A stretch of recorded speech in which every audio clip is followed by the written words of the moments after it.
चलिए चलिए अच्छा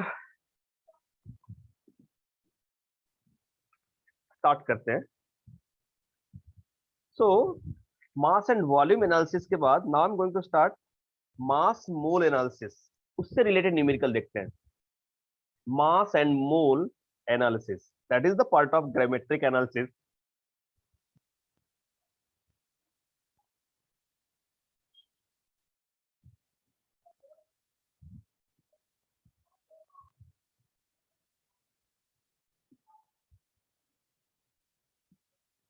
एनालिसिस चलिए क्या है मास और मोल का एनालिसिस देखते हैं। इसके पीछे का लॉजिक क्या है। सो मैंने आपको बताया कि all this gravimetric analysis related to the balanced chemical equation and in balanced chemical equation its coefficient indicating the number of moles. मैं फिर से रिपीट करता हूं, ये जितने भी ग्रेविमेट्रिक एनालिसिस मैं आपको बता रहा हूं, कैलकुलेशन समझा रहा हूं, सिखा रहा हूं, ये सारा जो कैलकुलेशन है वो डिपेंड किस पे कर रहा है, बैलेंस केमिकल इक्वेशन पे। और बैलेंस केमिकल इक्वेशन में जो स्टैक्योमेट्रिक कोएफिशिएंट होते हैं वही डिसाइड करते हैं उसके नंबर ऑफ मोल, और नंबर ऑफ मोल से हम मास और वॉल्यूम कैलकुलेट कर सकते हैं। ठीक है, तो वही रिलेशन यहाँ पे बस बताया गया है, उसी से हम लोग कैलकुलेट करते हैं।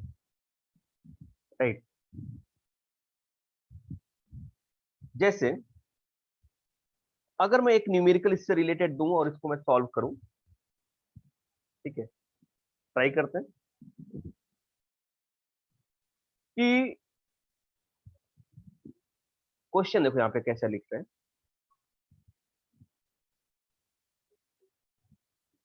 ठीक है,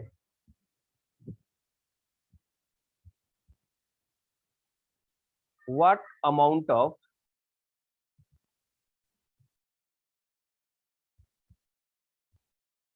इन gram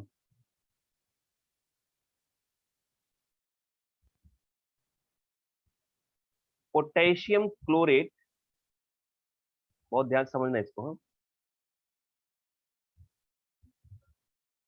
potassium chlorate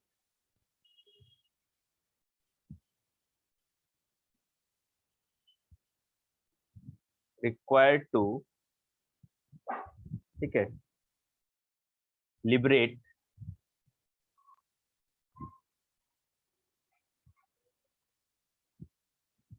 liberate 1 mole of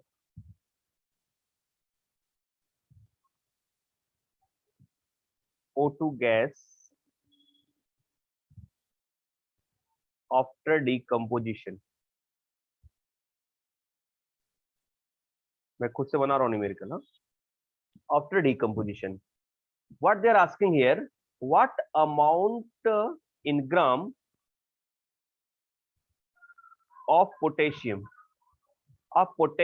chlorate required to liberate 1 mole of O2 gas after decomposition। O2 gas का अगर मतलब ये हो रहा है कि अगर पोटेशियम क्लोरेट डिकम्पोज हो रहा है तो कितना अमाउंट चाहिए 1 mole of O2 gas liberate करने के लिए। So what amount of potassium chlorate required to liberate 1 mole of O2 gas after decomposition. तो ये क्वेश्चन आपको समझ में आ गया, ठीक है। 1 मोल मुझे O2 गैस चाहिए, उसके लिए कितने पोटेशियम क्लोरेट की रिक्वायरमेंट है। यहाँ पे मोल है, यहाँ पे मास है, यही मोल और मास का रिलेशन है। बट ये फाइंड आउट करने के लिए हमें बैलेंस इक्वेशन तो लिखना पड़ेगा। आपको आ रही चीजें समझ में। हाँ सर। सोल्यूशन, सो अब देखो पोटेशियम क्लोरेट का डिकम्पोजिशन पहले हम करा देते हैं। अभी हम क्वेश्चन पे नहीं आ रहे हैं, अभी मैंने ये बस समझ लिया कि पोटेशियम क्लोरेट का डिकम्पोजिशन हो रहा है जिसमें ऑक्सीजन गैस लिबरेट होती है। अब ये चीज से हम पहले इक्वेशन लिख रहे हैं। तो इक्वेशन कैसे लिखेंगे बेटा, हम लोग लिखेंगे पोटेशियम क्लोरेट KClO3। बहुत डरने की बात नहीं है कि यार ये मुझे तो पोटेशियम क्लोरेट का फार्मूला ही नहीं आता। बेटा अभी धीरे धीरे ये सब चीजें आ जाएंगी। अभी आप इनऑर्गेनिक पढ़ोगे, बाकी सॉल्ट वगैरह पढ़ोगे, तो ये चीजें इतनी बार रिपीट होंगी ना, ये सब चीजें और आपके दिमाग में फिर बैठ जाएगा धीरे धीरे, ठीक है। सो पोटेशियम क्लोरेट को जब हम लोग डिकम्पोज करते हैं ना, तो ये बनाता क्या है, KCl। अभी जब से मैंने ये चैप्टर शुरू कर दिया, कम से कम 5-6 टाइम तो मैंने यूज कर लिया पोटेशियम क्लोरेट, राइट ना। तो KCl और क्या बना यहाँ पे, O2 बन गया। ये इसकी कहानी है कि potassium chlorate when decompose it form the KCl and O2। तो पहला जो अपना बैरियर था वो तो क्रॉस हो गया कि बैलेंस इक्वेशन लिख लेना है, कभी कभी दिया भी रहता है। अब इस बैलेंस इक्वेशन से हमें दूसरा क्या करना है कि इसको, सॉरी, इस इक्वेशन से हम दूसरा क्या करना है, हमें दूसरा जो बैरियर है कि इसको हमें बैलेंस करना है, बैलेंसिंग करनी है इसको। तो बैलेंस कर लेते हैं इसको। कैसे करेंगे, यहाँ पे 2 कर लेते हैं हम लोग। जैसे ये 2 कर लेंगे तो ये कितना हो गया, ऑक्सीजन 6 हो गया, यहाँ पे हम लोग 3 कर लेंगे और यहाँ पे क्या कर लेंगे 2। I hope it is balance, yes it is balance, it is balance, clear, yes. चलिए यस सर। अब हम क्या कैलकुलेट करने जा रहे हैं, बहुत ध्यान से देखना, सब लोगों को चीजें समझ में आ रही हैं, यस। Yes sir. देखना ध्यान से बेटा, यहाँ पे क्या मैं बता रहा हूँ, बहुत ध्यान से देखना यहाँ पे। Now after balancing we can say that, देखो यहाँ पे कितना है कोएफिशिएंट, ये इसके आगे लिखा है ना, ये 2 मोल, इसका मतलब इसका मोल कितना है, 2 मोल, यही तो है ना। कि अगर 2 मोल पोटेशियम क्लोराइड डिकम्पोज होगा तो ये फॉर्म करेगा 2 mole potassium chloride and 3 mole of oxygen. आपको चीज समझ में आ रही है, 2 2 3 कहां से लिखा है, ये कोएफिशिएंट यही इंडिकेट कर रहा है।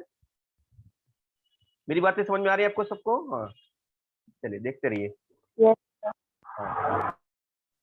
चलिए, सो 2 मोल of potassium chloride when decompose it form the 2 mole of KCl and 3 mole of O2। Very good. अब बेटा हम इसका मास निकाल लेते हैं, इसका मास कितना है, क्योंकि हमें इसके और इसके बीच में रिलेशन चाहिए। आपको चीजें समझ में आ रही है ना, कि पूछ रहा है कि कितना मास पोटेशियम क्लोराइड का चाहिए 1 मोल ऑफ O2 गैस को लिबरेट करने को। तो हम देख रहे हैं यहाँ पे इसके मोल को मास में कन्वर्ट कर लेते हैं। तो मास में कैसे कन्वर्ट कर लेंगे, पूरा ये ऐड करेंगे ना इसका मास, पोटेशियम का मास, Cl का मास और O3 का मास, ये जब पूरा ऐड करेंगे ना तो KCl का आएगा। एक KCl का आएगा, उसमें 2 को मल्टीप्लाई कर देंगे तो हमारा मास ऐसा आएगा 2 इंटू 122.5। प्रीवियस लेक्चर में मैंने इसको एक्सप्लेन किया था कैसे आया ये। इसको हम जब मल्टीप्लाई कर देंगे 2 से, क्योंकि 2 कोएफिशिएंट है बेटा इसका, इसको जब मल्टीप्लाई कर देंगे ना तो कितना आ जाएगा,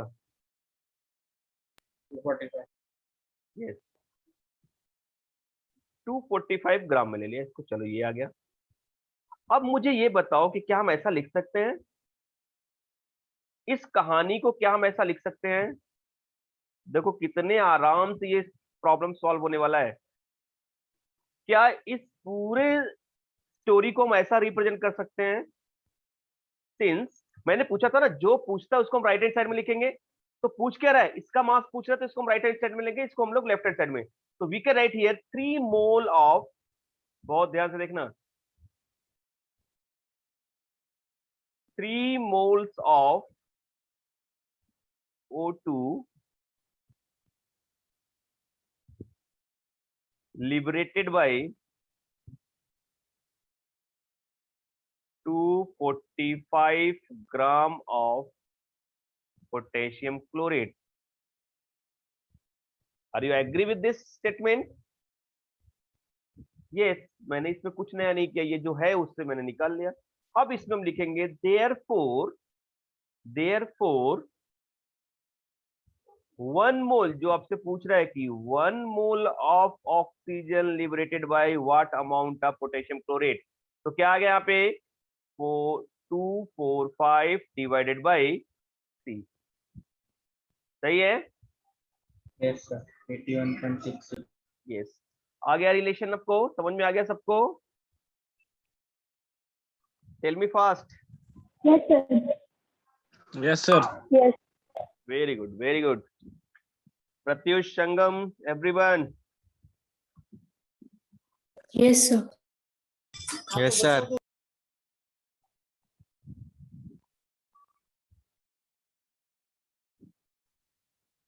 वेरी गुड, नोट डाउन कर लो।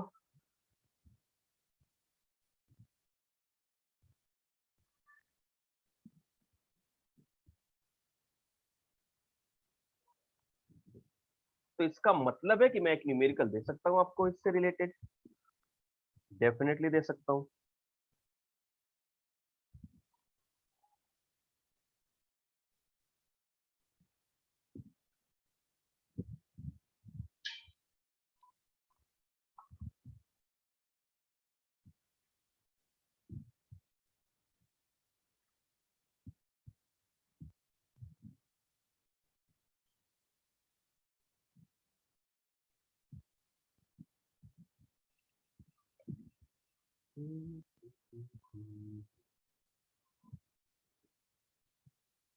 आप नोट डाउन करिए, मैं न्यूमेरिकल ढूंढता हूं इससे रिलेटेड।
ओके, हो गया बेटा, ठीक है।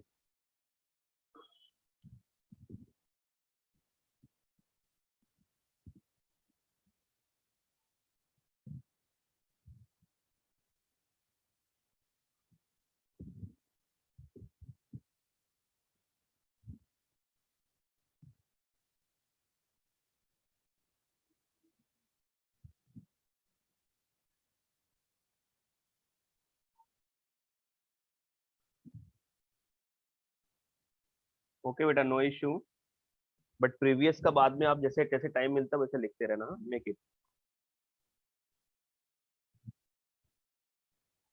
ठीक है।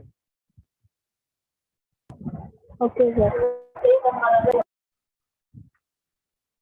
चलिए, अरे मुझे वो न्यूमेरिकल मैंने ढूंढ के रखा था, कहाँ गया, मुझे मिल नहीं रहा है। ठीक है, चलेगा। चलिए, मैं पूछता हूँ, हाँ।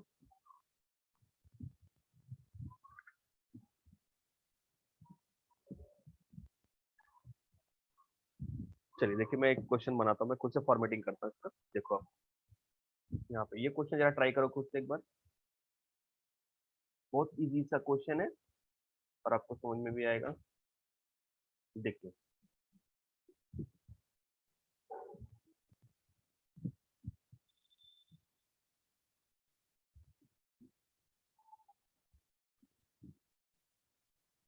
क्वेश्चन है,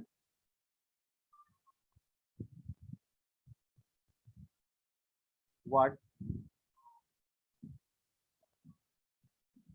moles of oxygen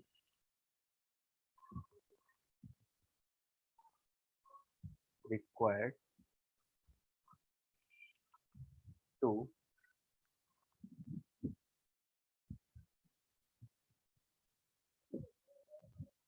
complete combustion of,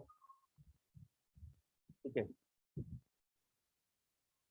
किसको लेते हैं हम लोग, किसको कवर करने जा रहे हैं अभी, कंबशन ऑफ, सपोज मैंने ले लिया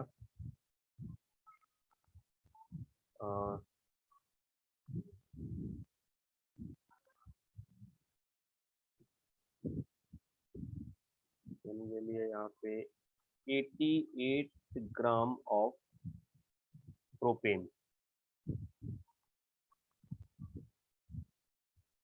चलिए जरा ट्राई कीजिए, मुझे बताइए।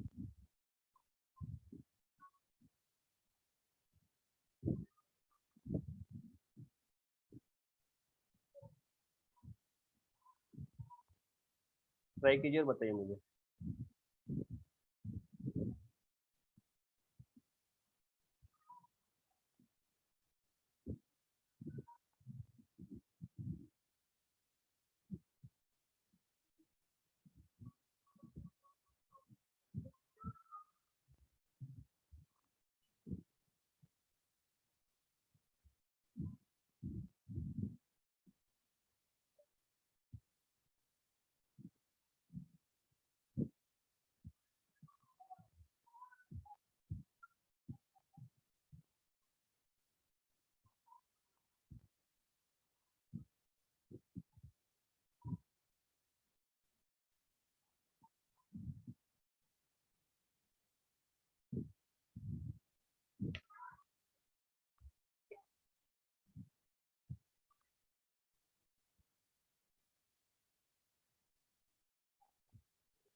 डन। चलिए देखिए, वे जिसने नहीं कर पाया उसको लिए देखो, complete the combustion of propane. ये थोड़ा सा डिफिकल्ट हुआ होगा आपको शायद रिएक्शन लिखने में। प्रोपेन का फॉर्मूला होता है बेटा C3। देखो प्रोपेन मतलब अल्केन होता है ना, अल्केन का मतलब कितना हो गया CnH2n+2 ना। हाँ तो 6 मतलब 8 हो जाएगा, ये राइट है ना। प्लस किसी भी हाइड्रोकार्बन को हम लोग ऑक्सीजन से बर्न करते हैं तो क्या फॉर्म करता है, कार्बन डाइऑक्साइड फॉर्म करेगा। मैंने आपको सिखाया था कोई भी हाइड्रोकार्बन अगर बर्न होगा तो क्या बनाएगा, कार्बन डाइऑक्साइड और वाटर। इसमें क्वेश्चन ये बन गया आपको। अब इस रिएक्शन को पहले हम बैलेंस कर लेते हैं। First of all we are going to balance this equation. कैसे बैलेंस करते हैं देखो, यहाँ पे ये 3 कार्बन है, यहाँ पे इसको 3 लिख दिया मैंने। हाइड्रोजन कितना बेटा 8, यहाँ पे कितना है 2, तो इसको हमने 4 कर लिया। टोटल ऑक्सीजन कितना हो गया यहाँ पे 3 2 6 एंड 4 10, यहाँ पे कितना है 2, तो इसको हमने 5 कर लिए। क्या राइट है अभी? Yes sir. गुड। अब जरा देखो, हाँ इसको कैसे हम लोग रिप्रेजेंट कर सकते हैं। ये कितना है बेटा 1 मोल है, ये कितना है 5 मोल है, ये कितना है 3 मोल है, ये कितना है 4 मोल है, राइट है ना। चलिए ये पूछ रहा है कि ये 88 ग्राम अगर प्रोपेन को बर्न करेंगे तो कितना ऑक्सीजन का मोल रिक्वायरमेंट होगा। ठीक है, इसका मास निकाल लेते हैं। इसका मास कितना आएगा देखो पहला, 44। हाँ 12 इंटू 3 ले लिया क्योंकि कार्बन का 3 होता है, प्लस हाइड्रोजन का 1 इंटू 8। देखो कार्बन का मास, एक कार्बन का मास होता है 12, तो 3 कार्बन है इसके लिए मैंने मल्टीप्लाई 3 से कर दिया। यहाँ पे एक हाइड्रोजन का 1 होता है और 8 है तो यहाँ पे मल्टीप्लाई बाई 8 कर दिया। टोटल कितना आ जाएगा, ये 44 आ जाएगा शायद, राइट ना ग्राम। और ये कितना आ गया 5 मोल। हमें इसी दोनों में रिलेशन देखना है तो यहीं पे रहने देते हैं हम लोग। ठीक है, अब इसका वॉल्यूम पूछेगा तो इसको वॉल्यूम में कन्वर्ट कर लेंगे। मोल है तो मोल में, मास है तो मास में, कैसे भी यहाँ पे आप कैलकुलेट कर सकते हो। देखो यहाँ पे आप कैसे लिखेंगे, हम लोग कैसे लिखेंगे देखो, since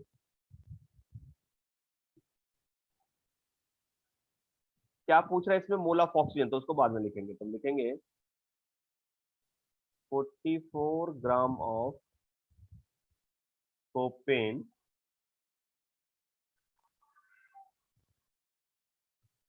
required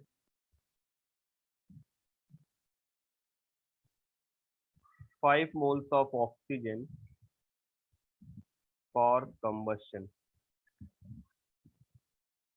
Therefore, 88 gram required. So 5 upon 44 into 88। क्या सबको समझ में आ गया बेटा यहाँ पे? बोलिए। Yes, sir. किसी को डाउट है? हर एक को समझ में आया क्या? सुचिता,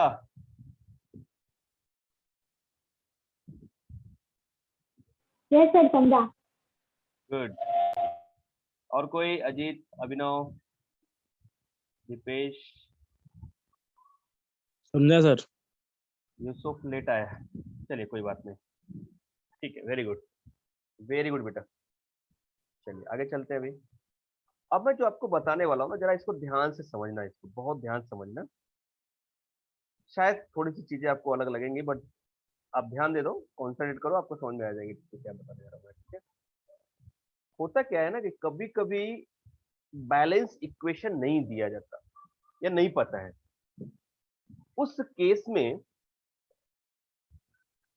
केस में कैसे हम लोग सॉल्व करेंगे प्रॉब्लम को, तो इसके लिए एक छोटा सा टॉपिक है. अब ये जो टॉपिक है सिर्फ इंट्रेंस के पॉइंट ऑफ व्यू से, इससे बोर्ड से कोई रिलेशन नहीं है. तो that is called what?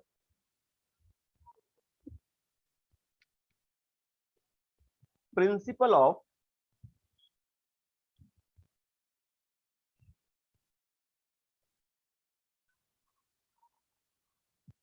Atom conservation. Principle of atom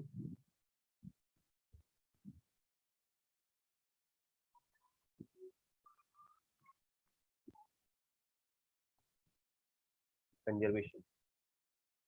आराम से मैं आपको बताता हूँ, ध्यान से समझो, मैं लिख के देता हूँ सब कुछ. डरने की बात नहीं है. समझ में आया तो अच्छा, नहीं समझ में आया तो बहुत अच्छा. ठीक है. समझ में आया तो अच्छा, नहीं समझ में आया तो बहुत अच्छा. ऐसा क्यों बोल रहा हूं मैं? मैंने एक बार और पूछा था. समझा तो अच्छा, नहीं समझा तो बहुत अच्छा. क्यों? आप चलिए पहले, समझा दोगे. हाँ, नहीं समझा तो क्या? हाँ, समझा दोगे. नहीं, मैं तो समझा ही रहा हूँ. उसके बाद भी नहीं समझा तो अच्छा. चलिए देखते, मैं बताता हूँ क्यों. मैं बताऊंगा आपको, लेकिन पहले ये देखो, पॉइंट देखो इसमें क्या क्या मैं लिखने जा रहा हूँ. देखिए यहाँ पे बेटा,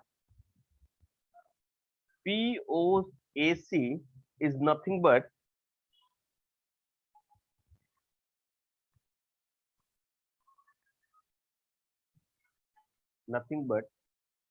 the conservation of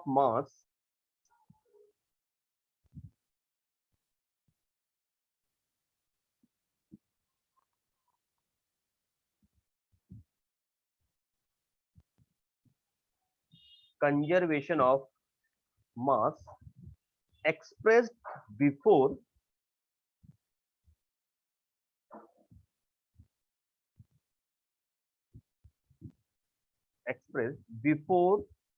in concept of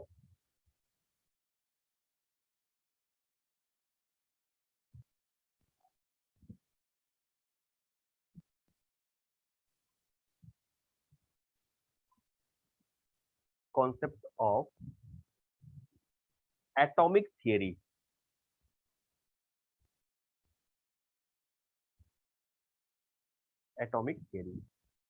And if atom are conserved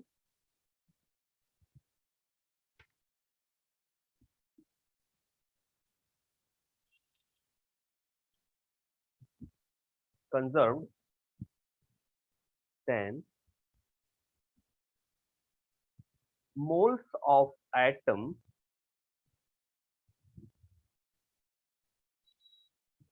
shall also be conserved.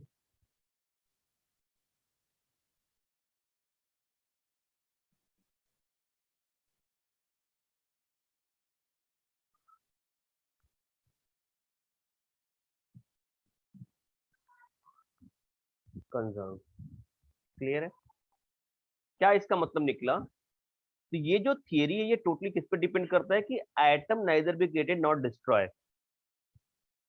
So atom ना तो बनता है ना तो डिस्ट्रॉय होता है. एटॉमिक थियरी सिंपल सा वही है atomic theory. So law of इसका कंजर्वेशन मतलब and mass.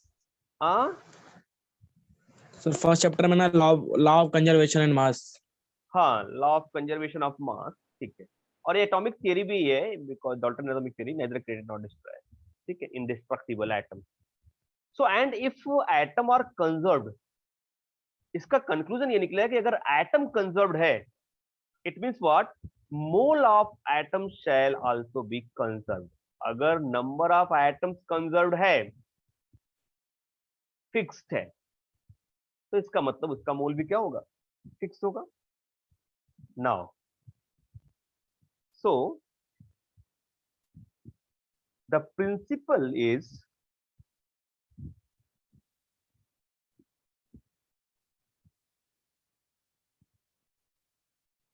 fruitful for the sorry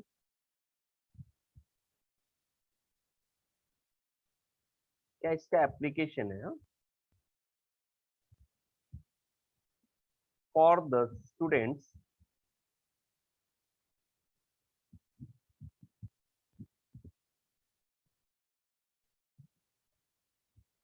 when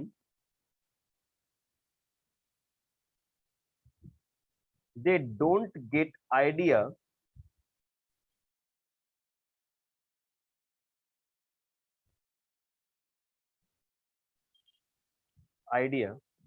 of balanced chemical equation.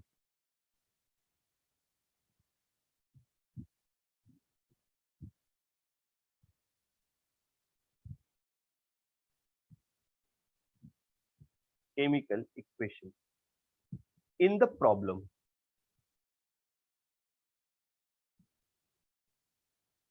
मैं इसको एक एग्जांपल से भी आपको समझाऊंगा और एक एग्जांपल ट्राई करने को दूंगा, ठीक है। This principle can be understand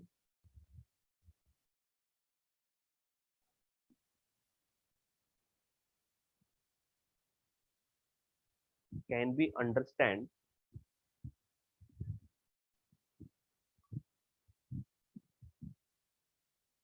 by the following example.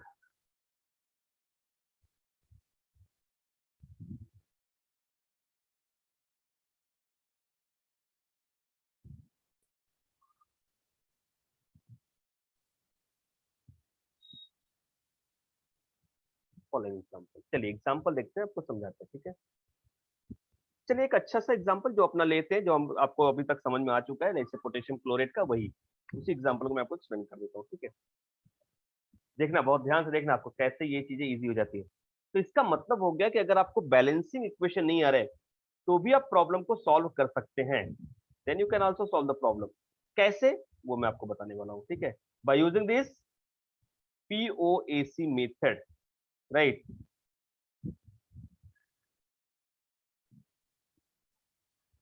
चलिए देखते कैसे।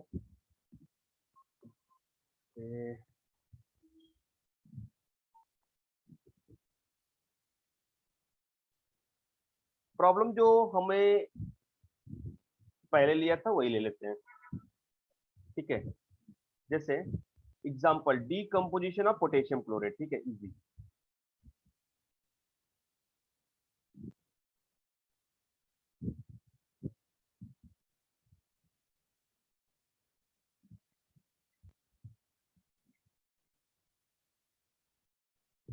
पोटेशियम क्लोराइड, चलिए देखते हैं कैसे। तो पहले हम लोग इक्वेशन लिख लेते हैं। चलिए, बैलेंसिंग नहीं पता हमें, हमने सिर्फ इक्वेशन लिख लिया, KClO2, और बेटा ये डिकम्पोज हो रहा है,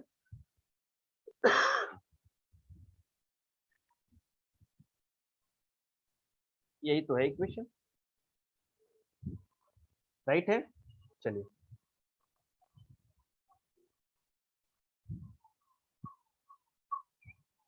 यहाँ पे सॉलिड स्टेट में है,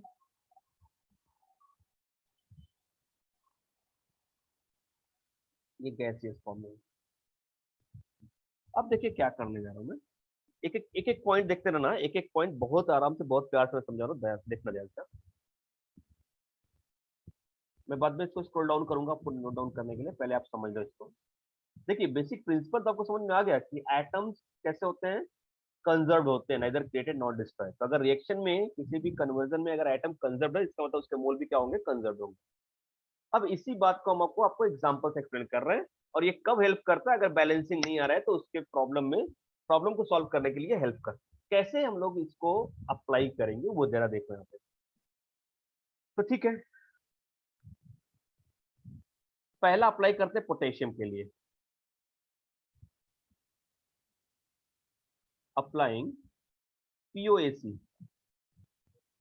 पीओएसी तो पता है, प्रिंसिपल ऑफ एटॉमिक क्या, conservation. Applying POAC for potassium. चलिए क्या करते हैं, अभी पोटेशियम एटम्स की बात कर रहा हूं, ठीक है। तो हम लिख सकते हैं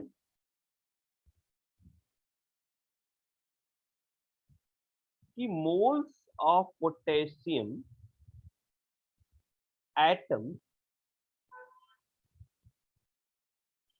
in reactant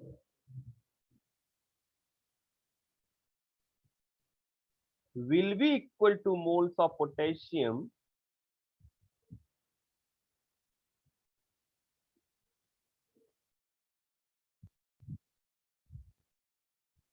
atom in product। क्या ये पहली लाइन से आप एग्री करते हो मुझसे? इसको पोटेशियम ले लेता हूँ, राइट है ना भाई। कंजर्वेशन का मतलब क्या हो गया कि रिएक्टेंट और प्रोडक्ट में नंबर ऑफ पोटेशियम एटम क्या होंगे, सेम होंगे। मोल्स की बात करो तो moles of potassium in reactant side will be equal two moles of product potassium in the product side, ठीक है। और इसी को हम कह सकते हैं, अब देखो इसी को हम यहाँ पे कैसे मैनिपुलेट करने जा रहे थे। और मोल्स ऑफ पोटेशियम, अब देखो रिएक्टेंट में पोटेशियम कहां पे बेटा, पोटेशियम क्लोरेट में है। प्रोडक्ट में पोटेशियम कहां पे है, केसीएल में है। तो क्या इसी स्टेटमेंट को हम ऐसा लिख सकते हैं कि moles of potassium, right, atom, sorry potassium atom in KClO3 will be equal to the moles of potassium atom in KCl। See what I'm saying here, moles of potassium atom in reactant equal to moles of potassium in product। अब potassium reactant में किसमें है, KClO3 में, product में किसमें है, KCl में है। तो इसका मतलब moles of potassium atom in KClO3 will be equal to the moles of potassium in the atom of in the KCl, right ना। अब कंफ्यूज नहीं हो रहा है ना अभी तक? Right. हाँ, very good, very good.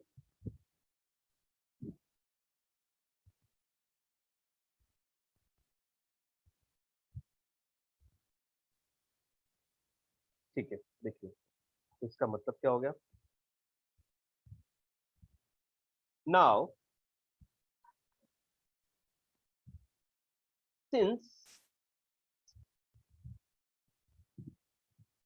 One molecule, बहुत ध्यान से देखना यहाँ पे, one molecule of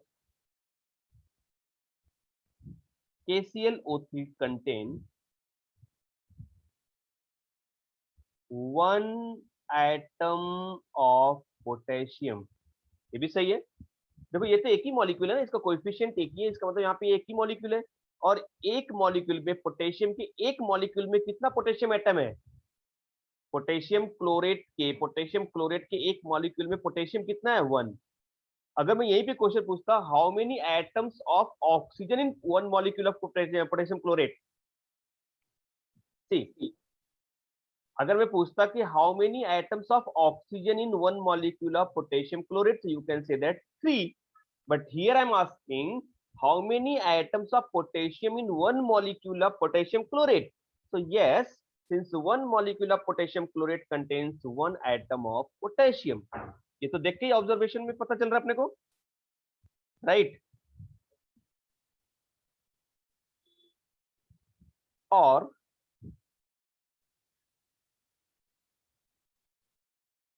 one mole of potassium chlorate containing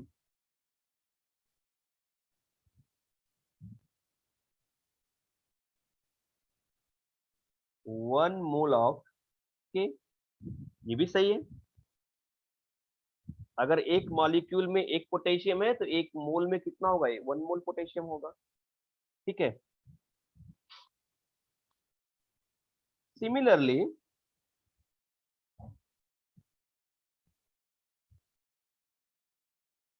1 mole of KCl, अब वही चीज हम लोग KCl के लिए करेंगे. 1 mole of KCl contains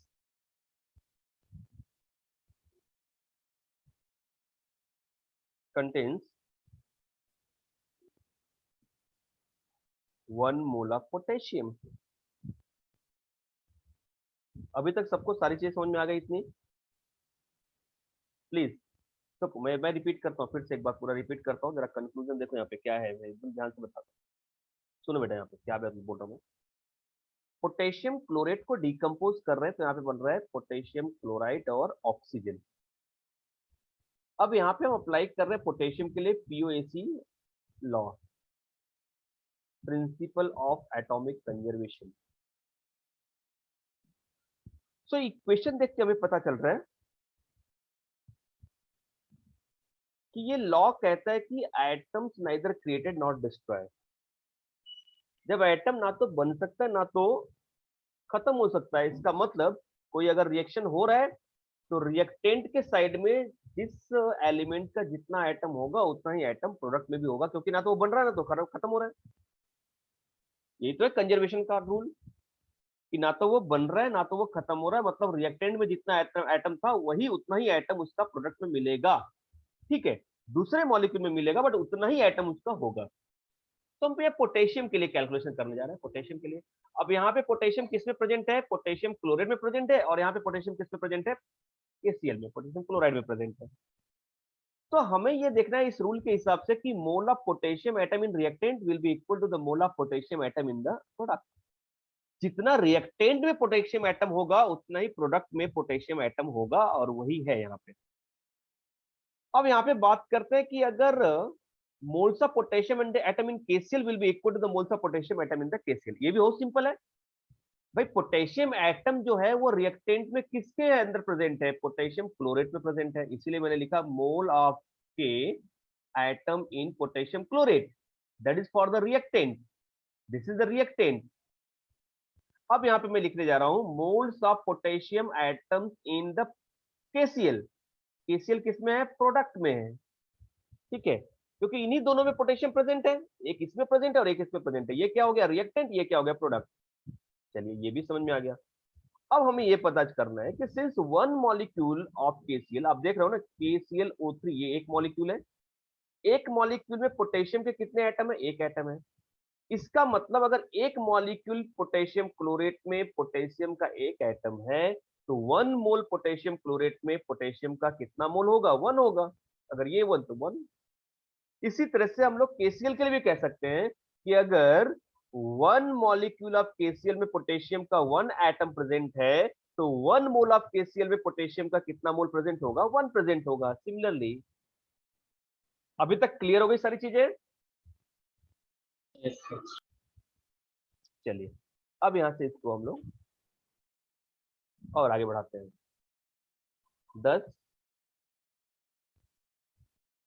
10 moles of potassium atom in KCl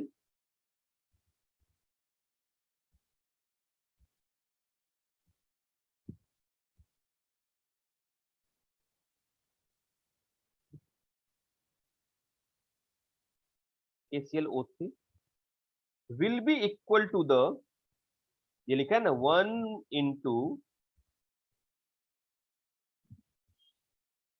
moles of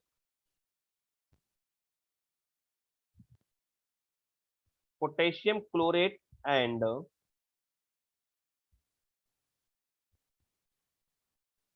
moles of K atoms in KCl. Agree with this? Yes. Moles of potassium atom in KCl will be equal to the one, क्योंकि 1 मोल में 1 present है, तो 1 into moles of KClO3, right, into moles of K atom in the KCl, क्योंकि दोनों में 1 1 है, right. तो इसका मतलब ये क्या हो गया, 1 into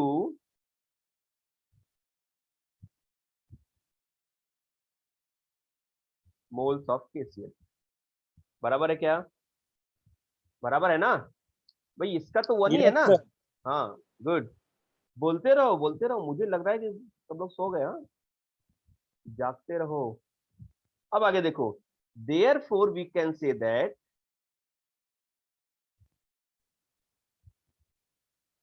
moles of KClO3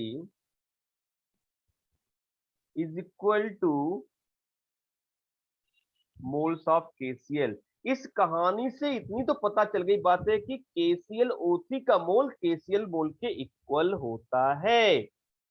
बहुत अच्छा, क्या हम इसको ऐसा लिख सकते हैं, क्या हम इसको ऐसा लिख सकते हैं? देखो, मोल का मतलब क्या होता है बेटा, यहाँ पे बहुत अच्छे से आपको पता है, मोल इक्वल टू क्या मैंने बताया था formula, mole equal to given mass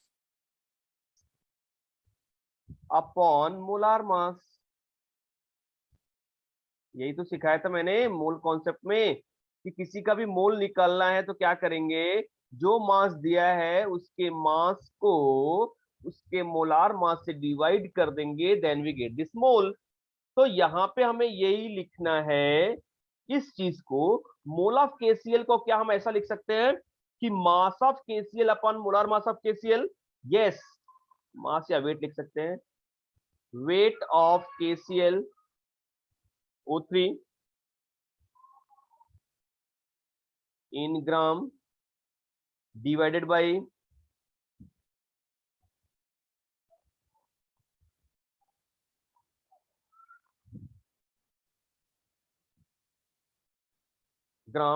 by weight, molar weight, हाँ sorry,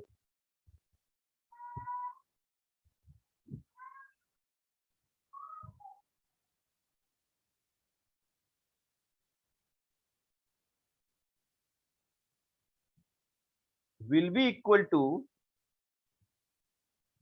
weight of KCl in gram divided by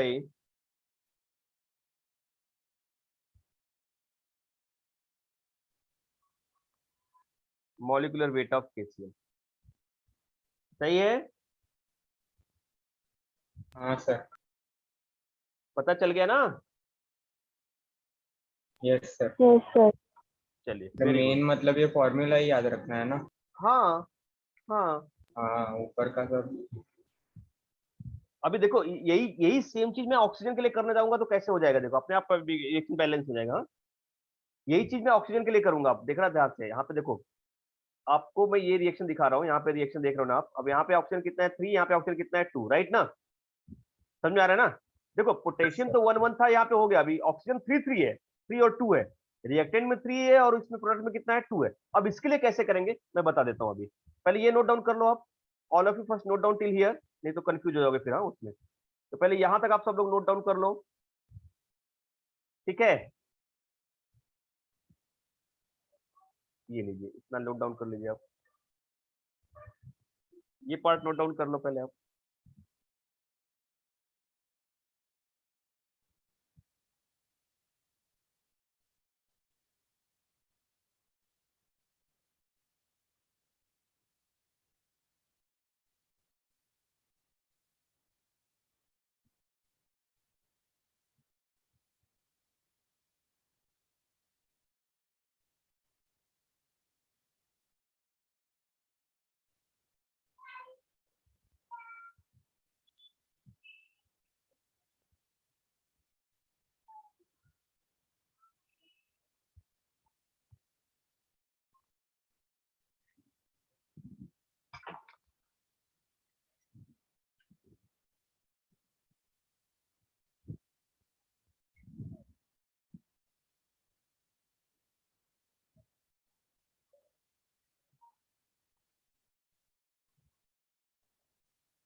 done sir. Very good. सबने लिख लिया बेटा? चलिए आगे देखते हैं। अब मैं जरा ऑक्सीजन के लिए यही चीज करने जा रहा हूँ, वही देखना, वहां पे आपको बहुत अच्छे से चीजें समझ में आ जाएगी, फटाक से समझ में आएगी। रिएक्शन एक बार ध्यान से देख लो, क्या है यहाँ पे? KClO3 give the KCl and O2। चलिए लिखते हैं।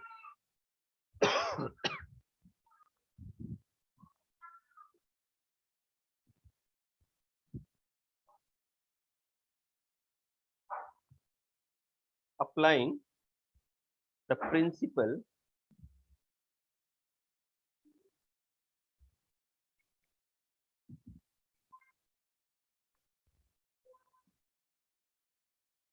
for oxygen। ठीक है, यहाँ पे देख लो, मैं लिख देता हूँ। मैंने लिखा था KClO3 will give the KCl plus O2। चलिए देखिए कैसे लिखेंगे। अब यहाँ पे सिंपल, मैं स्टार्ट करता हूँ डायरेक्टली। हाँ, तो क्या हम लिख सकते हैं इसको ऐसा, मोल्स ऑफ ऑक्सीजन। मैं स्टार्टिंग का नहीं लिख रहा हूँ कि mole of oxygen in reactant side should be equal to the mole of reaction in product side. मैं यहाँ पर डायरेक्टली स्टार्ट करता हूँ। Mole of oxygen in KClO3 should be equal to the, क्योंकि यहाँ पे 3 है ना, यहाँ पे 3 ऑक्सीजन है, तो mole of oxygen in KClO3 will be equal to 3 into moles of KClO3। क्या ये बात समझ में आ गई आपको बेटा? Yes sir. भाई एक मोल में कितने मोल ऑक्सीजन है? 3 ना। समझो ना, यहाँ पे एक मोल है बेटा, उसमें 3 ऑक्सीजन है, तो mole of oxygen in KCl is equal to 3 into mole of the KClO3। That's all. चलिए इसी तरह से हम यहाँ पर निकाल लेते हैं ऑक्सीजन के लिए।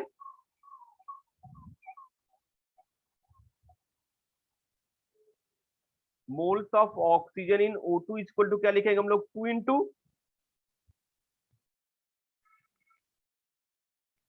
मोल्स ऑफ O2, क्योंकि एक मोल में 2 ऑक्सीजन है, that's why we multiply by 2।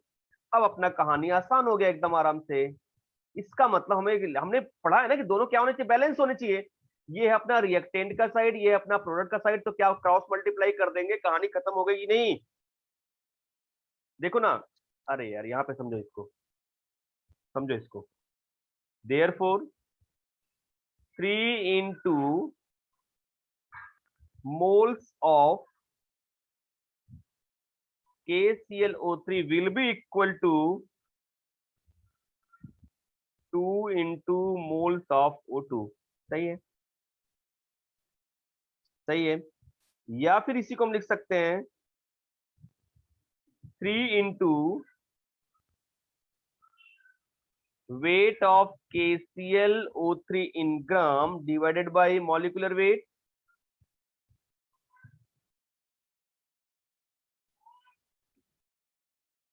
will be equal to 2 into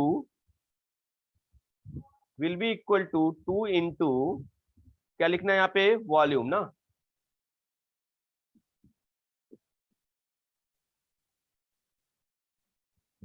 O2 at STP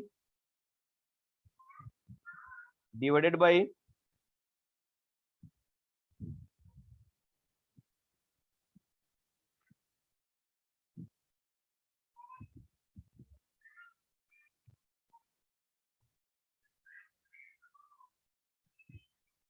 अच्छा, तो यहाँ पे चीज आपको समझ में आई क्या? देखो इसका मतलब क्या होगा, इसको हम लोग वॉल्यूम में कन्वर्ट कर लिया ना। Volume of O2 at STP divide by 22.4, तभी तो नंबर ऑफ मोल आता है। मोल इक्वल टू क्या होता है? Given volume upon 22.4। तो we can apply this one, या फिर वो भी कर सकते हैं, मास अपॉन मोलार मास। ठीक है, बट यहाँ पे गैस है, इसके लिए हमने किस फॉर्म में ले लिया? इसको इस फॉर्म में ले लिया, तो इसके बेसिस पे कर सकते हैं। तो हम लिख सकते हैं the above equation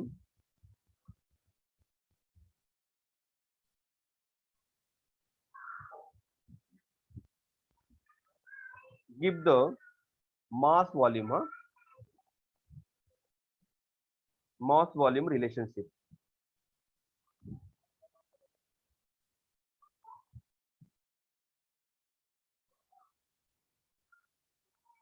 reactant and product,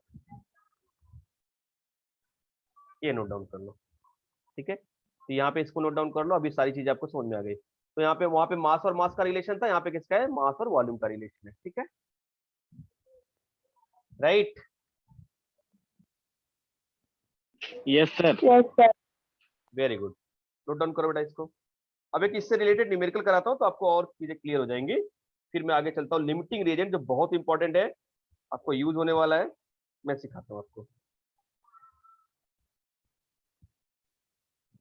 sir moles of O in O2, O2 में तो एक ही मोल है ना ऑक्सीजन का। ऑक्सीजन एटम, देखो यहाँ पे अगर मैं अच्छा, एटम की बात करूंगा हाँ। तो हो गया ना, राइट ना, उस हिसाब से। Yes sir. Mole of oxygen atom, ये तो मॉलिक्यूल है ना, O2 तो मॉलिक्यूल है, ये एटम की बात कर रहा हूँ, राइट।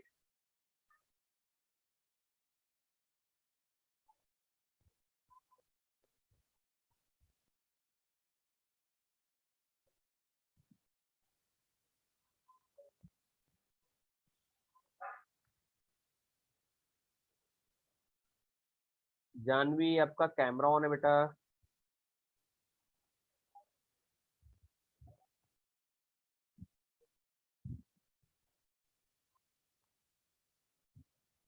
अभी लास्ट में मैं ऑन कराने वाला हूँ, हाँ, सबसे क्वेश्चन पूछने वाला हूँ, बी रेडी, लास्ट 5 मिनट्स।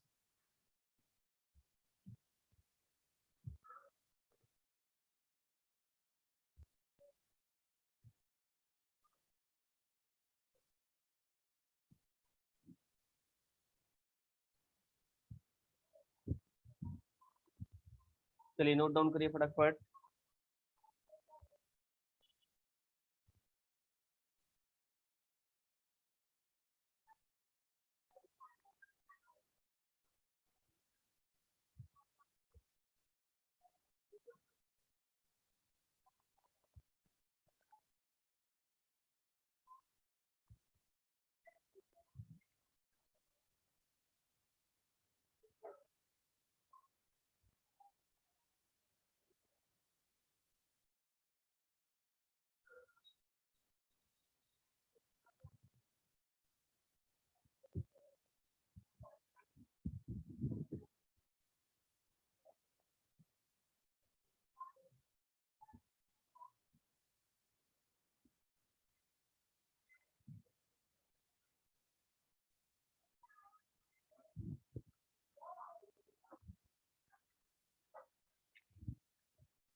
हो गया बेटा।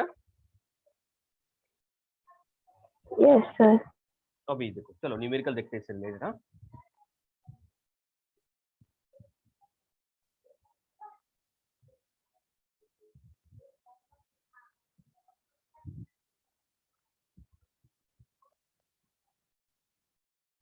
देखो मैं क्वेश्चन दे रहा हूँ,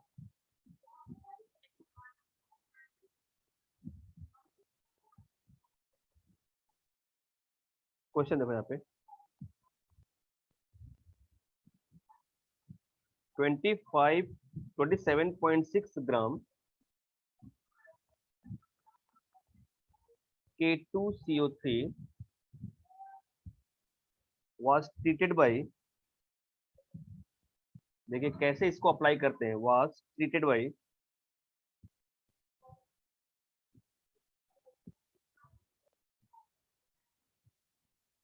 a series of reagents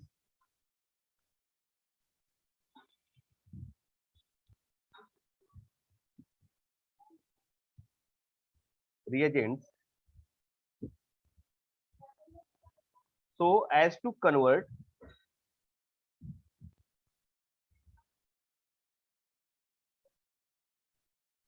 all of its carbon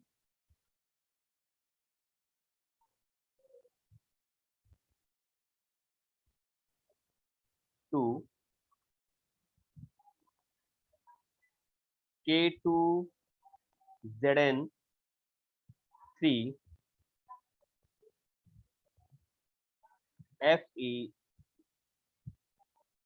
FeCN6 to calculate, आप ट्राई करना, calculate the weight of the product,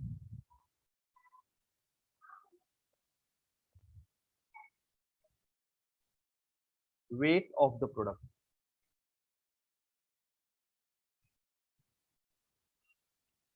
चलिए यहाँ पे बेटा मॉलिक्यूलर वेट दिया है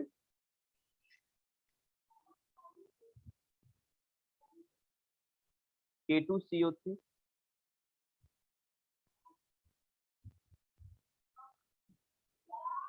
138 and molecular weight of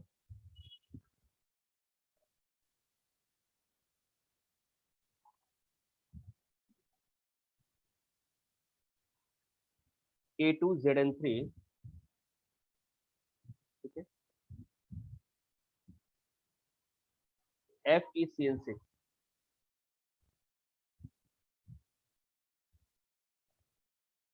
ये थोड़े कॉम्प्लेक्स कंपाउंड है बट आप डरने की बात नहीं है।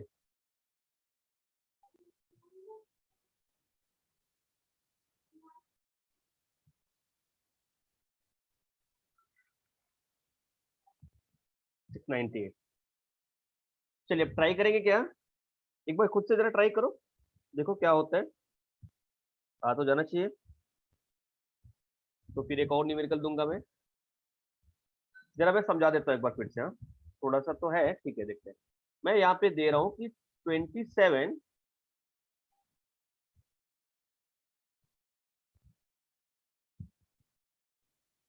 मैं बताता हूँ देखो यहाँ पे लिखा है 27.6 gram of K2CO3 potassium carbonate was treated by a series of reagents, ठीक है, so as the convert all of its carbon to K2ZN3 FeCN6 to calculate the weight of product। ये बोल रहा है कि पोटेशियम कार्बोनेट को हम बहुत सारे रिएजेंट से सीरीज में ट्रीटमेंट देते हैं, ट्रीट करते हैं, तो इसके जितने भी कार्बन है वो कन्वर्ट हो जाते हैं इस कंपाउंड वाले में यहाँ पे। तो पूछ रहा है calculate the wait of product, product का वेट क्या होगा, यही फाइनल प्रोडक्ट है अपने पास। हमें लिखना क्या है यहाँ पे, देखो सोल्यूशन में मैं थोड़ा सा बस आपको हिंट दे देता हूँ बेटा, बट फिर आप कैलकुलेट करो। ट्राई करो, हाँ हारना नहीं है। देखिए डरने की बात नहीं है, एकदम आराम से आप कैलकुलेट करो, देखो ध्यान से इसको समझो, जो मैंने बताया उसको अप्लाई करो। ये बोल रहे हैं कि ये है और ये बहुत सारे स्टेप्स के बाद कन्वर्ट हो जा रहा है इसमें।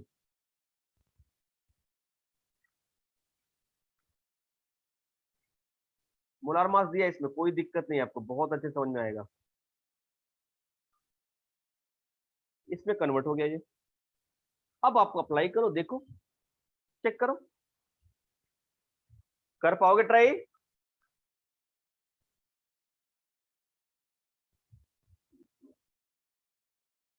चलिए एक और हेल्प आपको कर देता हूँ। यहाँ पे कार्बन कितना बेटा 1 है, यहाँ पे कार्बन कितना है बताओ मुझे। 6 नॉट 12 6, ये 2 भी है, तो 6 2 जा 12 12 है, यहाँ पे 1 है, यहाँ पे 12 है। अब आप कैलकुलेट करो, बताओ मुझे। Take your own time, all of you try to solve it. जो मैंने मेथड बताया था सॉल्व करो, अच्छा क्वेश्चन है, मजा आ जाएगा। All of you try it.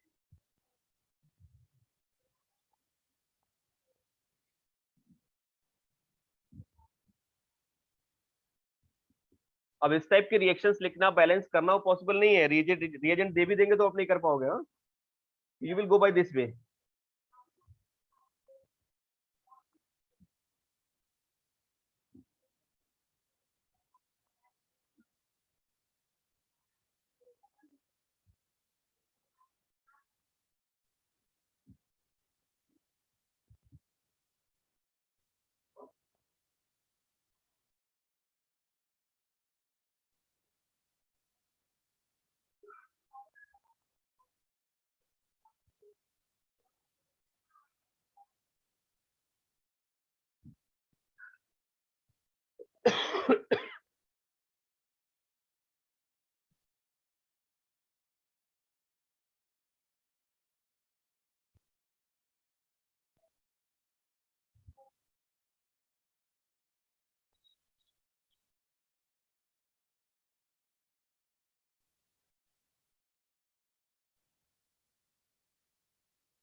Sir बोलो। सर फर्स्ट वाला आ गया सर, सेकंड वाला उतना समझ में नहीं आ रहा है। मतलब ये मतलब तो मतलब क्या बोलो। सर फर्स्ट वाला है 2.4 ग्राम, अच्छा 27.6 इंटू 12 के 12/138। हाँ मेरा 11.63 ग्राम आया।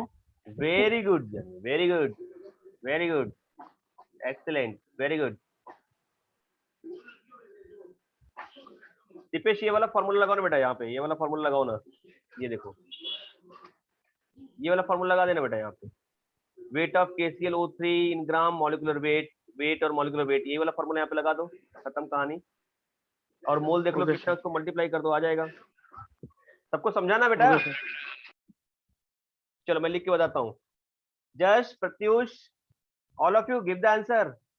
यू गॉट इट और नॉट? Claire also? 11.6. Yes. Claire? 63. 11.63. हाँ। यूसुफ? सुचिता? विनीत?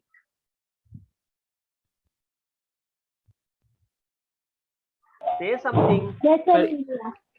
11.616 सर। हाँ। सुचिता कितना है तुम्हारा?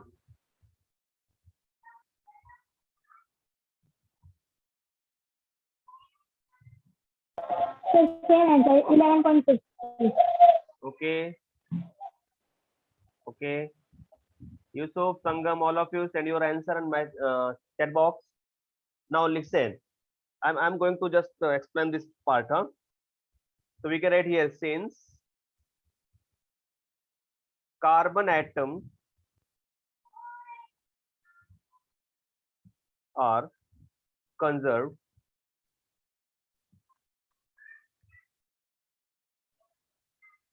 so we can say that applying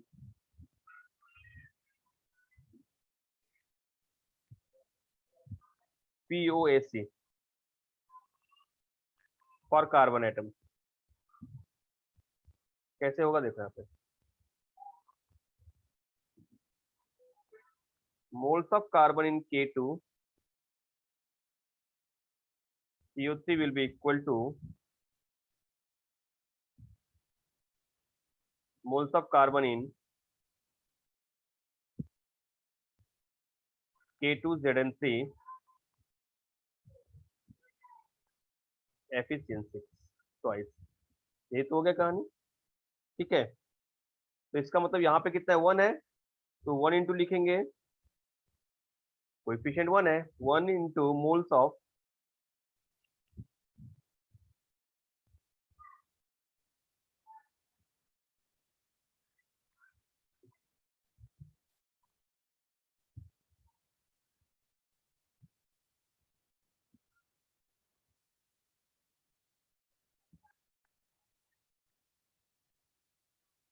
ये हो गया, ठीक है। तो since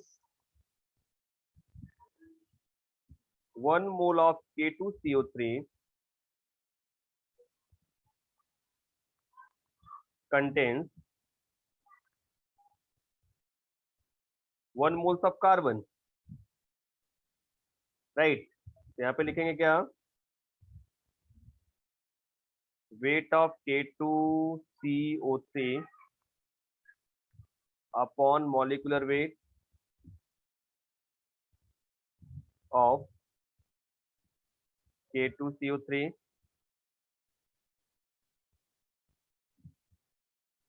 is equal to 12 into weight of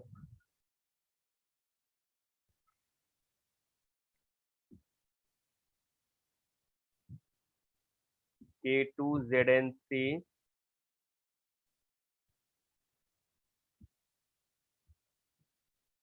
twice upon molecular weight, हाँ।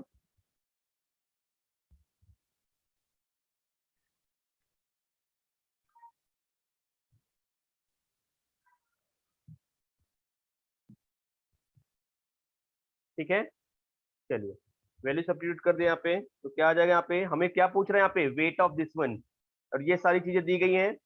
तो we can write here therefore weight of product पूछ रहा है ना, वेट ऑफ प्रोडक्ट। प्रोडक्ट क्या है अपना, K2ZN3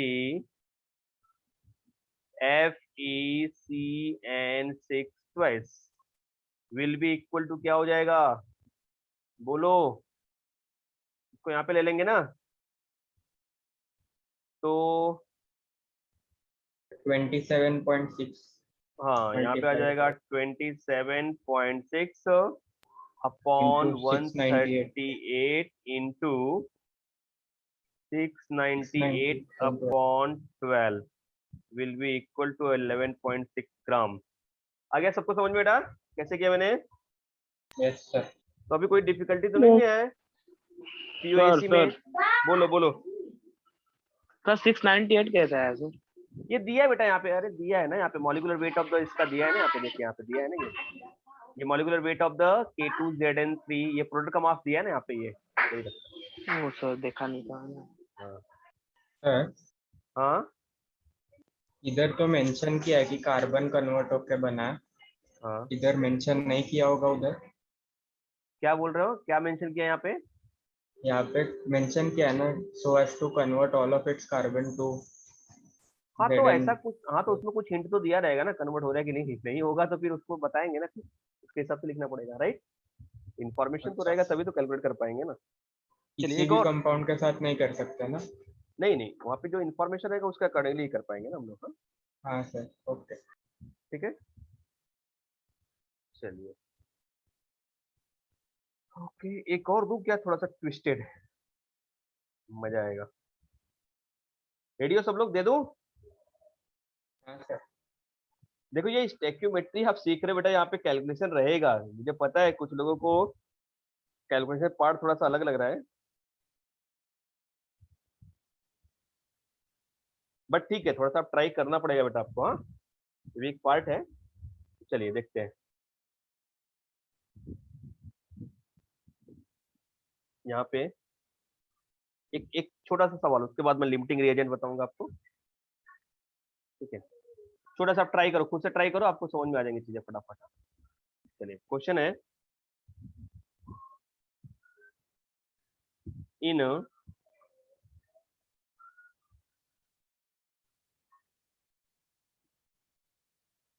gravimetric determination of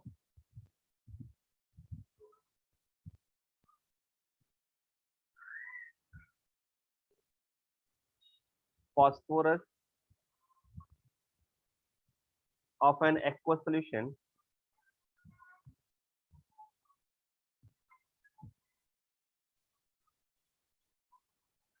of hydrogen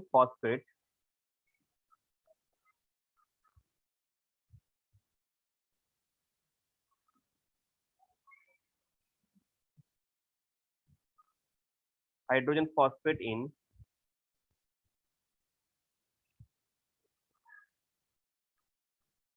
minus is treated with a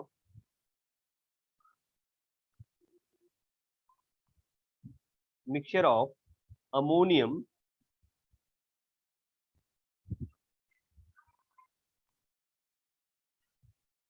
and magnesium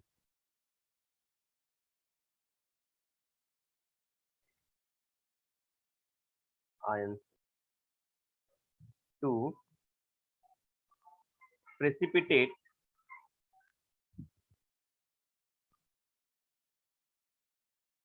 magnesium ammonium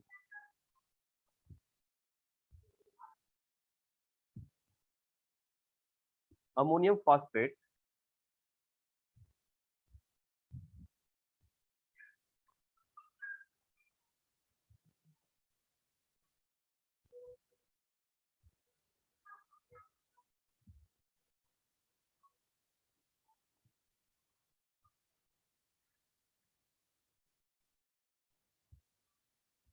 NH4PO4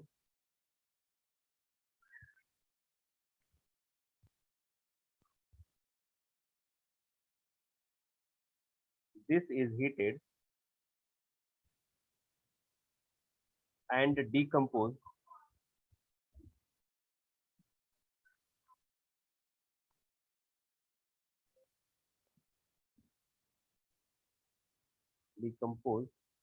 to magnesium pyrophosphate.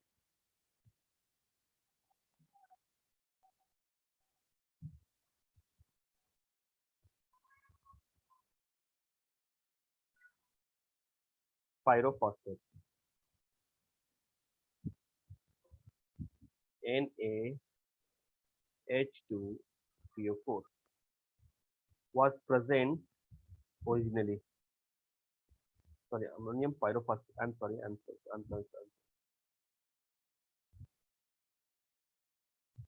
क्या लिखा है यहाँ पे? मैग्नीशियम पायरोफॉस्फेट ना, इसका फॉर्मूला होता है Mg P2O7 और सोल्यूशन, डरो मत क्वेश्चन देख के, मैं बताता हूँ आपको। सोल्यूशन ऑफ H2PO4 थोड़ा सा एडवांस लेवल का है, माइनस एल्ड 2.054 gram of Mg2P2O7 which is weigh what weight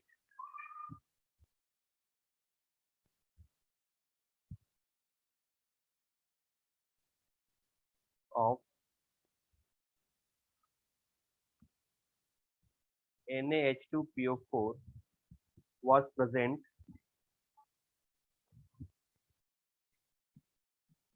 originally.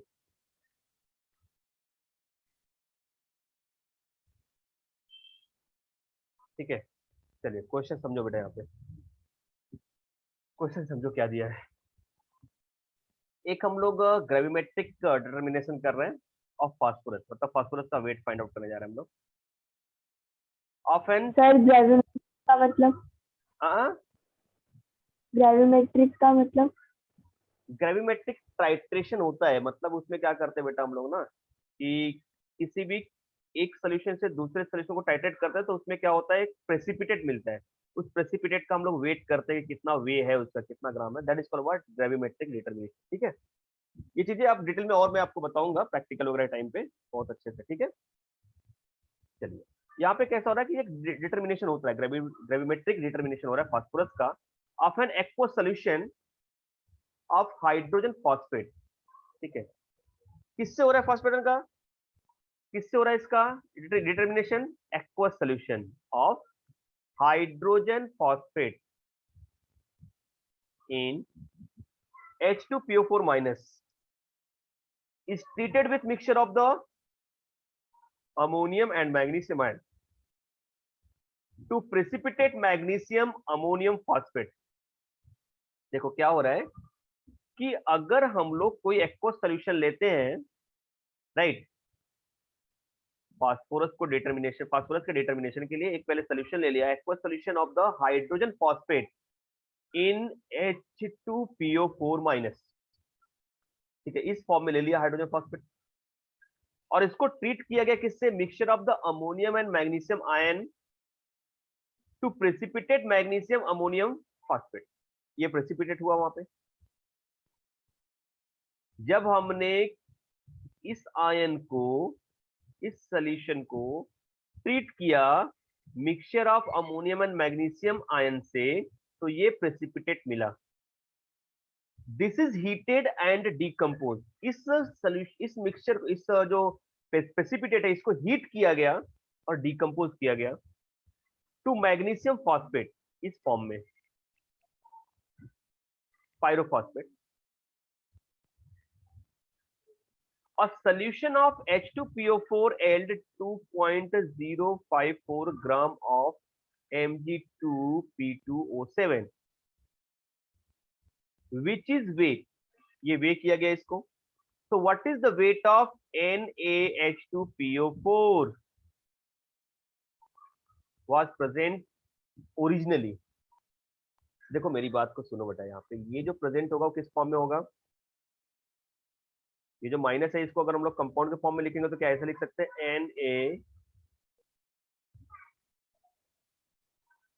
NaH2PO4, क्या ऐसा लिख सकते हैं इसी को? ये माइनस हटा करके हमने प्लस Na प्लस ले लिया और ये माइनस ले लिया, कंबाइन हो गया, राइट?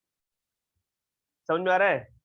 प्लस हाँ, मैंने ले लिया Mg2 प्लस, क्योंकि उसी के फॉर्म में मिल रहा है यहाँ पे, plus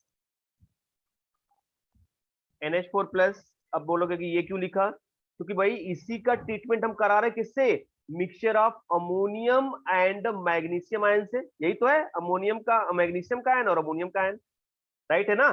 this solution is treated with the mixture of the magnesium ion and ammonium ion. Clear है? ये सब मिलकर के प्रेसिपिटेट दे रहे हैं। क्या प्रेसिपिटेट दे रहे हैं? ये देखो, Mg NH4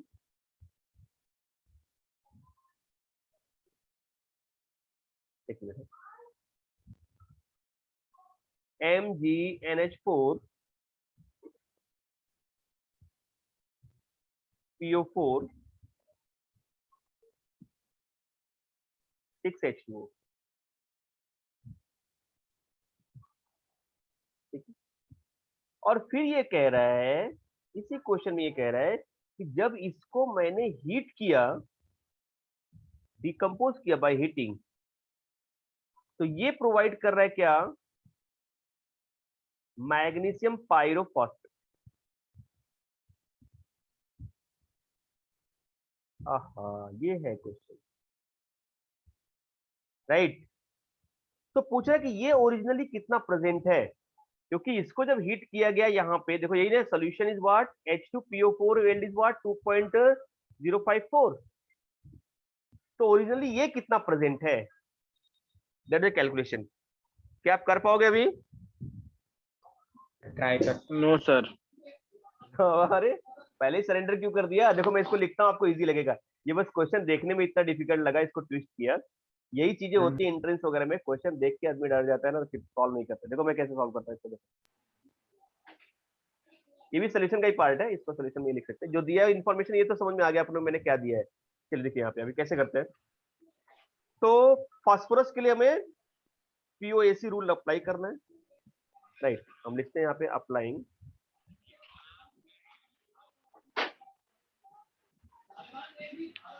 POAC फॉर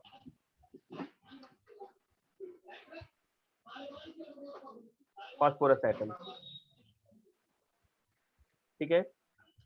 तो क्या हम ऐसा लिख सकते हैं,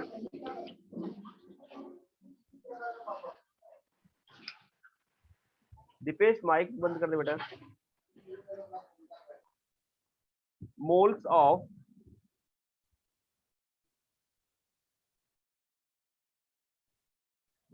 phosphorus in NaH2PO4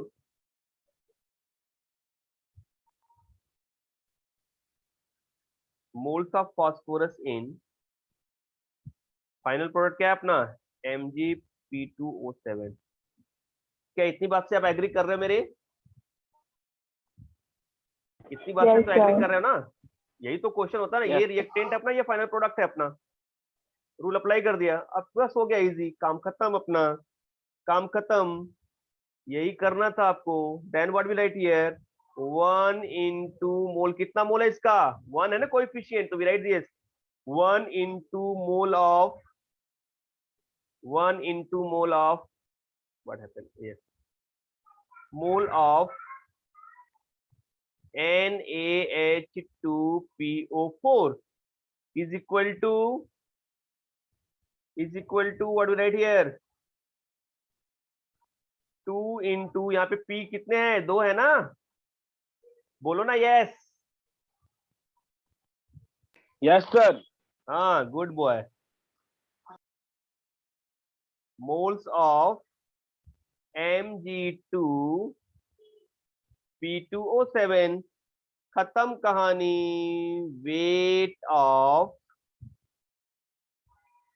NaH2PO4 divided by molecular weight of NaH2PO4 will be equal to the 2 into weight of Mg2P2O7 divided by molecular weight of, sir मिल गया। Very good. आगे बात समझ में ना, अभी कोई दिक्कत तो नहीं है ना, अभी तो सबको समझ में आ गया। Yes sir. हाँ, तो न्यूमेरिकल तो इजी था, देखा 2 ही लाइन में हो गया, बट उससे ज्यादा क्या था, इसका क्वेश्चन था, है कि नहीं? तो थोड़ा सा हाँ बस सर। लॉजिक लगाना है आपको, सॉल्व करना था, डरने की बात नहीं है। करिए करिए फटाफट इसको, चैट है ना? में डाला। हाँ देखता हूँ मैं कितना आया, नहीं आया क्या? हाँ आ गया आ गया, 2.22 आ रहा है, 277 आ रहा है आपका, maybe it will 2.22, just cross check sir it, यार क्रॉस चेक करो बेटा कितना आ रहा है। प्रत्युष आपको हाँ आ रहा सर, है एक चीजें समझ मिनट। में? प्रत्युष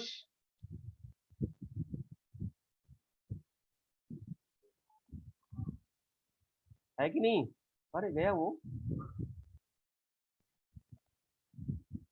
प्रत्युष, गए, चलो कोई बात नहीं। सर mg का वेट क्या होता है? मैग्नीशियम 24, 24 ना? हाँ, फिर मेरा 2.77 ही है। ठीक है चलेगा।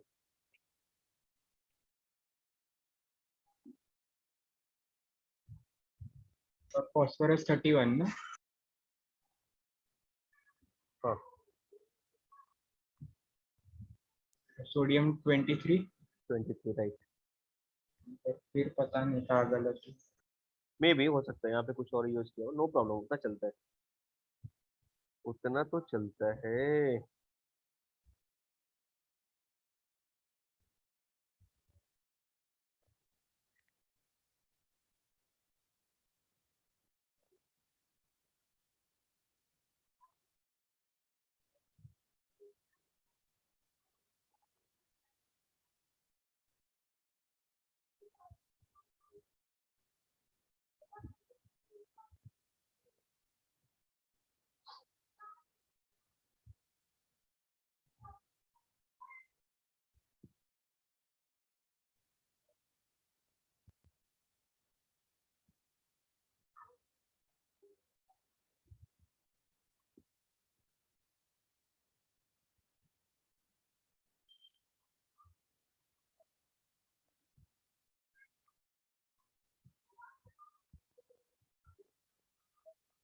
सर मेरा 1.14 आ रहा है। कितना आ रहा है बेटा? 1.14। 1.14 नहीं आएगा, चलिए मैं इसको इसको लगा देता हूँ, यहाँ पे लिख देता हूँ ना, नो प्रॉब्लम, मैं लिख देता हूँ यहाँ पे, डोंट वरी, मैं लिख देता हूँ यहाँ पे, सॉल्व कर देता हूँ ना यहाँ पे। तो हमारा वाट कितना आ रहा है यहाँ पे, वेट यही पूछ रहा है ना, wait of NaH2PO4 upon molecular weight, इसका कितना आ रहा है आपका, 120 आ रहा है क्या? चेक करो, ये वेट दिया है यहाँ पे सर 2.05, 150 आया। 150 तो नहीं है ना, देखो ना यहाँ पे कैसे 150 आ गया, 23 23 plus 2 plus 31 plus plus 64। 31 plus 64। कितना आ रहा है, ऐड करो,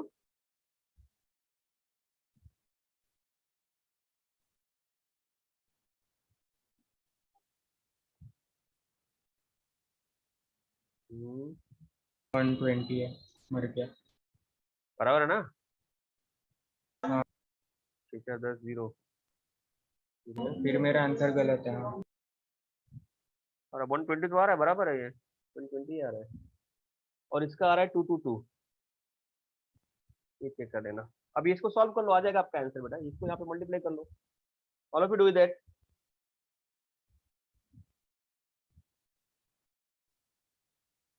पर मैंने पता नहीं 150 ले लिया।